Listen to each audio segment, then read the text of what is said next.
అంబటి రాంబాబు మాటకొస్తే నా మీద కేసులు పెడతానే వెళ్తావు. ఆడ కేసులు తీసుకోకపోతే నారా చంద్రబాబు నాయుడు గారు, నారా లోకేష్ గారు ఆర్పీని అడకేసుకుని వస్తున్నాడు అంటావు. నాకు నచ్చిన, నాకు ఇష్టమైన, నా అభిమాన ముఖ్యమంత్రి చంద్రబాబు నాయుడు గారితో ఫోటోలు దిగితే నాకు ఫోటోలు ఇవ్వద్దు అంటావు. అసలు నా గురించి మాట్లాడే స్థాయి నీకుంది అంబటి రాంబాబు? 2019 నుంచి 2024 మధ్యన జగన్మోహన్ రెడ్డి అండదండలతో, అధికార దుర్వినియోగంతో, అధికార అహంకారంతో, అధికార మదంతో నువ్వు చేసినటువంటి విచ్చలవిడి పనులు, ప్రసంగాల గురించి మాట్లాడమంటావా? శాసనసభ్యుడిగా మంత్రి హోదాలో ఉన్న నువ్వు సంజు సుక్కు గంట అరగంట అని సంబోధిస్తావా? సంక్రాంతి సంబరాలని ఆంబోతి మాదిరిగా డాన్స్ చేస్తూ అడ్డదిడ్డంగా పేటీఎం బ్యాచ్ ని కూర్చోబెట్టి నిలబెట్టి సామాన్య ప్రజలకి శాంతి భద్రతలకు ఆటంకం కలిగిస్తావా? పోలవరం అనేది ఎవరికి అర్థం కాదు, ఎందుకంటే నాకు అర్థం కాదు కాబట్టి అని సిగ్గు లేకుండా జర్నలిస్టుల ముందు, సోషల్ మీడియా ముందు మాట్లాడతావా? ఒక నీటిపారుదల శాఖ మంత్రిగా ఉండి సొంత అల్లుడే మా మామకు ఓట్లు ఇద్దు, గెలిపించొద్దు, దుర్మార్గుడు, నీచుడు అని అనిపించుకుంటావా? అనిపించుకున్నావుగా నువ్వు? ఒకటే రెండా నీ గురించి చెప్పుకుంటూ పోతూ ఉంటే నీకు సంస్కారం లేదు, మానవత్వం లేదు, రాజకీయం తెలియదు, నువ్వు మనిషివే కాదు. అసెంబ్లీలో నీ మాట తీరు, నడి రోడ్డు మీద నీ మాట తీరు ఎంత దుర్మార్గంగా ఉంటాయి. నేను నా పార్టీ కోసం చాలా నిజాయితీగా కష్టపడుతున్నా. నువ్వు మాటకు వస్తే స్క్రీన్ పెట్టుకొని నా ఫోటో పెట్టి నేను నీకు చెప్పేది ఒకటే అంబటి రాంబాబు, నీకు దమ్ముంటే కిరాక్ కార్పి ఎక్కడ డబ్బులు తీసుకొని పనిచేస్తున్నాడో నువ్వు చూపించు. నేను నీలాగా అడ్డదిడ్డంగా రాలా, నీలాగా నేను ప్రజలు మోసం చేయలా. నేను ఒక కమిడియన్ గా ఉన్నా, నేను ఒక బిజినెస్ చేశా, అన్ని వదులుకున్నా. ఈ రోజు నా పార్టీ కోసం, నాకు నచ్చిన నా నాయకుడి కోసం పరిగెడుతున్నా. గుర్తుపెట్టుకో. అంబటి రాంబాబు ఒక స్క్రీన్ పెట్టుకొని నా గురించి సీమరాజా గారి గురించి మాట్లాడాడు, ఒకసారి విందాం. ఈయన సీమరాజా, ఈయన కిరాకార్పి. వీళ్ళిద్దరూ తెలుగుదేశానికి అనుకూలంగా విచ్చలవిడిగా మాట్లాడతారు, బూతులు కూడా మాట్లాడతారు. అంబటి రాంబాబు మాట్లాడిన మాటలు మీరు విన్నారు, చూస్తున్నారు కూడా. ఆయన వచ్చి సీమరాజా అంట, నేను కిరాకార్పి అంట, మీ ఇద్దరము విచ్చలవిడిగా బూతులు మాట్లాడతామంట.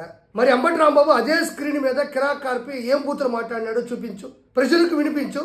ఈయన మరి పద్ధతిగా డ్రెస్ ఐరన్ చేయించుకొని, మంచిగా హెయిర్కి దువ్వుకొని, చేతులు కట్టుకొని, ఈయనంత గొప్పోడు లేనట్టు, ఈయనకున్నంత డెడికేషను, డిసిప్లిను, ఎడ్యుకేషన్ ఇంకెవరికే లేనట్టు యాక్టింగ్ చేస్తూ ఆయన సీమరాజా, ఈయన కిరాకార్పి విచ్చలవిడిగా బూతులు మాట్లాడతారు. కిరాకార్పి మాట్లాడినటువంటి దుర్భాషలు కావచ్చు, కిరాకార్పి మాట్లాడినటువంటి బూతులు నువ్వు అదే స్క్రీన్ మీద ప్లే చేయి. నీకన్నా, నీ వైఎస్ఆర్సీపీలో ఉండే వాళ్ళకన్నా కూడా కిరాకార్పి కావచ్చు, మీ వైఎస్ఆర్సీపీకి సంబంధించినటువంటి సీమరాజా అయినా బూతులు మాట్లాడతారా? మరి కొడాల నాని భాష, పేర్ని నాని భాష, శ్రీరెడ్డి, బోరుగడ్డ, పంచప్రభాకర్, పోసాని కృష్ణమురళి, రోజారెడ్డి నీ భాష, వల్లభనేని వంశీ అసెంబ్లీలో మాట్లాడినటువంటి భాష నేను ఎప్పుడైనా మాట్లాడానా? మీ వాళ్ళు అన్నీ ప్లే చేయి, చివరిలో నాది ప్లే చేయి, కింద కామెంట్ల రూపంలో చూసుకుందాం. ఎవరెంత దుర్భాషలు అన్నారు, ఎంత దిగజారిపోయి మాట్లాడినారు. విచ్చలవిడిగా బూతులు అంటున్నావు. నీకన్నా దిగజారిపోయినోడు ఎవడైనా ఉన్నాడా? 4 సార్లు ముఖ్యమంత్రి అయిన నారా చంద్రబాబు నాయుడు గారిని పట్టుకొని పట్టపగలు కారు డోర్ దగ్గర నిలబడుకొని నువ్వు ఎలాంటి మాటలు మాట్లాడావు? గతంలో అసెంబ్లీలో నారా భువనేశ్వర్ గారి గురించి ఎలాంటి మాటలు మాట్లాడావు? నువ్వు కూడా నా గురించి మాట్లాడుతూ ఉంటే జనాలు నవ్వుకుంటున్నారు. చంద్రబాబు దగ్గర, లోకేష్ దగ్గర డబ్బులు తీసుకుని మీరు ఈ రకమైనటువంటి కార్యక్రమాలు చేస్తున్నారు. నీకు తమ్ముంటే అంబటి రాంబాబు, కిరాకార్పి అనే వ్యక్తి, నాకు సీమరాజా గురించి సంబంధం లేదు. ఆయన నీ పార్టీకి సంబంధించిన వాడు. ఆయన కండువా వేసుకొని మాట్లాడుతూ ఉంటాడు. కిరాకార్పి, ఇదిగో పసుపు చొక్కా వేసుకున్నటువంటి ఈ కిరాకార్పి నారా చంద్రబాబు నాయుడు గారి దగ్గర కానీ, నారా చంద్రబాబు నాయుడు గారికి సంబంధించినటువంటి కూటమి సభ్యుల దగ్గర కానీ ₹1 బిల్ల తీసుకున్నట్టు వాళ్ళు నాకు ఫోన్ చేసి ఈ రూపాయి తీసుకొని, అది ₹5 తీసుకొని, ఇది ₹10 తీసుకొని వైఎస్ఆర్సీపీ వాళ్ళు టార్గెట్ చేస్తూ మాట్లాడు అని ఎవరైనా నాతో అన్నట్టుగా నువ్వు నిరూపిస్తే, ఈ పసుపు చొక్కా వదిలేసి తెలుగుదేశం పార్టీ సోషల్ మీడియా నుంచి వదిలేసి తెలుగుదేశంలోనే లేకుండా పోతా. నువ్వు నిరూపించగలవా?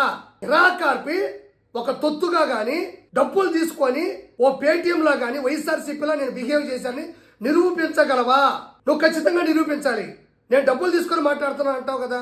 నాకు చంద్రబాబు నాయుడు గారు అంటే ఇష్టం, నా కుటుంబానికి ఇష్టం, నాకు సంబంధికులకు ఇష్టం, ఆయన విజన్ ఇష్టం, ఆయన విలువలు ఇష్టం, ఆయన ఆత్మీయత ఇష్టం, ఆయన చేసే రాజకీయం ఇష్టం, ఆయన రాజస్వం ఇష్టం, ఆయన విధి విధానాలు ఇష్టం, ఆయన మహిళల కోసం చేసే పోరాటం ఇష్టం, ఆయన పార్టీని గెలిపించడమే కాకుండా పార్టీని నిలబెట్టిన విధానం ఇష్టం.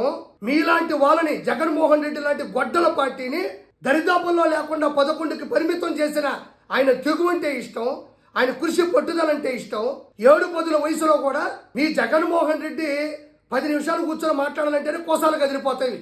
మీ జగన్మోహన్ రెడ్డికి 7-10 వయసులో కూడా ఆయన సభా ప్రాంగణంలో ఎటూ కదలకుండా కూడా సమావేశం పెట్టి ఆయన చరిత్ర అంటే నాకు ఇష్టం.